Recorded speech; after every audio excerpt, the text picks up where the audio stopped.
I'm going to read through this as quickly as I can, but I did a 40-minute presentation about 3 months ago called 5G, an existential threat to our health, privacy, and freedom. So to understand what I'm about to say, and I'm going to say it very fast, you might also want to reference that.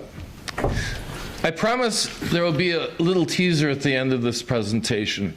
I'm here tonight representing the Stop5G global activists from around the planet. I'm also here to report on what transpired in the 3 months since the City Council allowed a special session on 5G where I gave a 40-minute lecture titled 5G, an Existential Threat to Our Health, Privacy, and Freedom. That was July 23rd. That was almost exactly 3 months ago. In the simplest of terms, 5G is the next generation of internet which is being rolled out throughout the planet, both on the ground and in space through 5G satellites. The problem for human health is that this radiation, unlike 4G, will be inescapable, more deleterious to human health, and thousands of peer-reviewed studies show that it will cause increases in cancer and other diseases, especially for young children with thinner skulls. First, the good news. My lecture, 5G, an Existential Threat to Our Health, Privacy, and Freedom, has now been viewed over 3,000 times worldwide and has led to interviews with activists from Australia to Israel. During those 3 months, protests against 5G are increasing worldwide. Perhaps the largest demonstration occurred in Switzerland on September 21st, 2019, 6 months after 5G went live, and the citizens almost immediately experienced symptoms such as loud ringing in the ear, intense headaches, unbearable earaches, insomnia, chest pain, fatigue, and not feeling well in their homes. The demonstrations were attended by thousands of Swiss citizens. By summer 2020, I expect many more global events to occur. Now for the bad news. On 9/27/2019, I was driving on Marquette Street, just west of Inkster Road in Garden City, and was informed by the head of a utility crew that the 4 boxes they had just placed on a telephone pole were in fact 5G antennas that they had been installing. 5G antennas for the last 9 months throughout Metro Detroit. I would like to know where these antennas will be placed in Dearborn Heights. And actually, the City Council has been very good about this issue.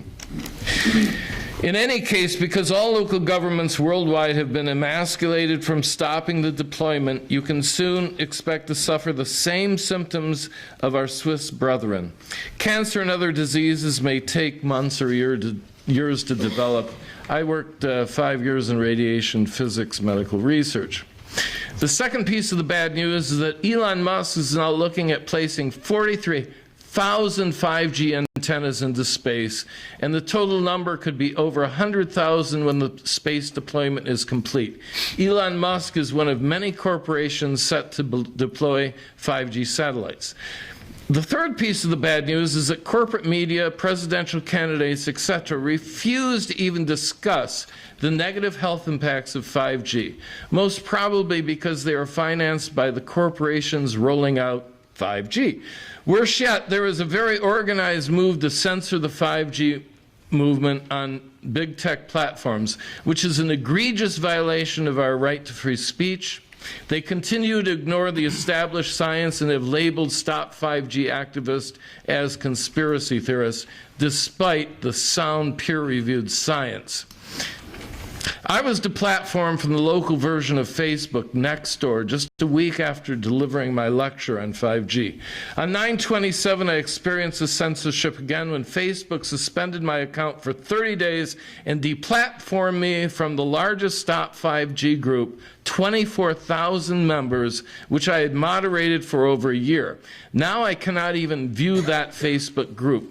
This purge occurred just 3 days after I stopped by Congressman Debbie Dingell's office to remind her I wanted my concerns about 5G to be addressed. Debbie is an advocate for 5G and is on the Congressional 5G Caucus. Whether she had something to do with this, my censorship, is purely speculation, but I cannot ignore the coincidence between these events. In the new age of no choice, We have already seen a 50% reduction in sperm count, an exponential rise in both autism and suicide, and a significant increase in various forms of cancer. Okay, thank you, sir. The 5 minutes is up that I granted you. Can I just... You had 5 minutes. I'm sorry. Continue at the end. You can continue at the end on number 14. You have public comment again, but I have to stop you at this Okay, time. that's fine.